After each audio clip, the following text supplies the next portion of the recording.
Hi folks, and welcome to the second mini lecture for week 7. The 1920 census revealed something absolutely stunning. For the first time in its history, the United States was an urban nation. That meant that the majority of its population lived in cities. And as we saw in the last mini lecture, the majority of that population was foreign-born. For a nation founded on an agricultural mythology, deeply tied to identity and masculinity, this urbanization shocked the nation. Immigration, urbanization, and industrialization are all deeply tied together, as we saw in the previous mini lecture, and as we'll see briefly in the mini lectures on Anaconda and Butte, two cities that are built by industry. Many things led to industrial urbanization. Take agricultural mechanization, for example. Somehow, a farmer is able to secure enough creditor to buy a McCormick reaper for his fields. That machine just saved thousands of human labor hours in bringing in the harvest, and it could do the work of several men. And agricultural fields expanded to elaborate its massive productive capacity. Those men who used to work in the fields no longer have to work on the farm. There actually isn't work for them.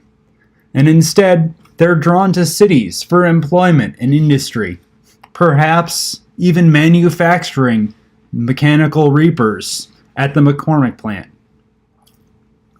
Or consider a textile mill in New England that employed only women on its floors. Numerous companies would send recruiters out to small, rural New England towns, hiring daughters to their floors and promising supervision, education, a wage, and moral uplift. These women were now imbued with more economic agency and could choose to continue earning a wage in the relative freedom of the city. Many of the same push-pull factors that account for international migration similarly apply to urbanization.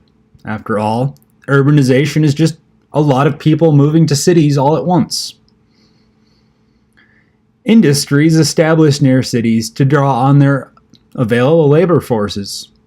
These industries drew people to cities by their wages and jobs. Cities also provided freedom and anonymity. People could escape rural oppression, whether cultural, religious, economic, or gendered, and disappear into the hustle and bustle of the industrial city to live their lives according to the work whistle and to dispose of their wages how they chose. Think about a city for a second. It's effectively a nexus for people and commodities to move to and through. But every inhabitant needs to eat, drink, sleep, work, live, and do all that other stuff that things do. Cities displace a lot of productive agriculture as they expand, and also other sectors, to make room for housing and industry, and therefore require resource inflows to expand. As a city, 19th century Chicago was known as a hub of the cattle trade and a center for meat processing. The background image of this slide is of Chicago's Union stockyards. You can almost imagine the smell coming off of that morass of cattle and the cacophony of their mooing. This became a major economic sector in the late 19th century as its meatpacking industry expanded and used canning and refrigerated rail lines to transport its products to other cities and markets.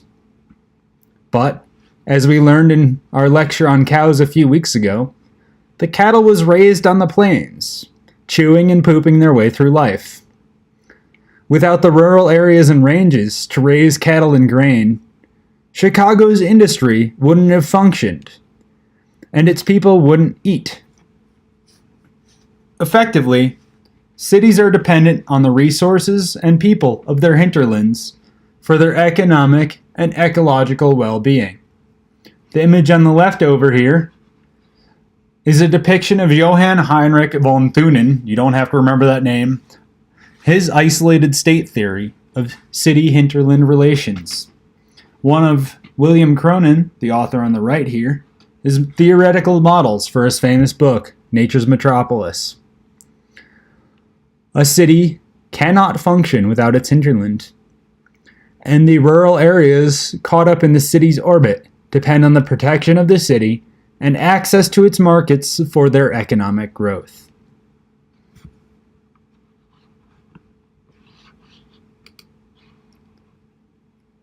A specter was haunting American cities, and that specter was the new woman. Sticky late Victorian gender roles and separate spheres were eroding slowly, and emerging from this stifling domesticity was the new woman. Independent, educated, and bold. She may have enjoyed riding a bicycle, two-wheeled freedom.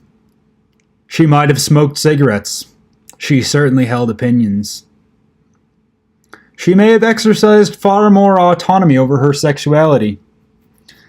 Whether through premarital sex or lesbian relations, gone was the idea of Victorian morality. She was athletic, whether playing tennis or bicycling.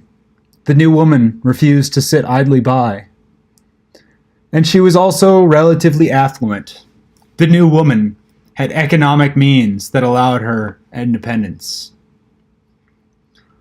On the other end of the socioeconomic spectrum, women comprised one of the lower strata of the working class. Due to prevailing gender roles and misogynistic attitudes, women were segregated into certain economic sectors, such as textile work. New York City is estimated to have had over 450 textile manufacturing companies, which employed more than 40,000 women at a given time.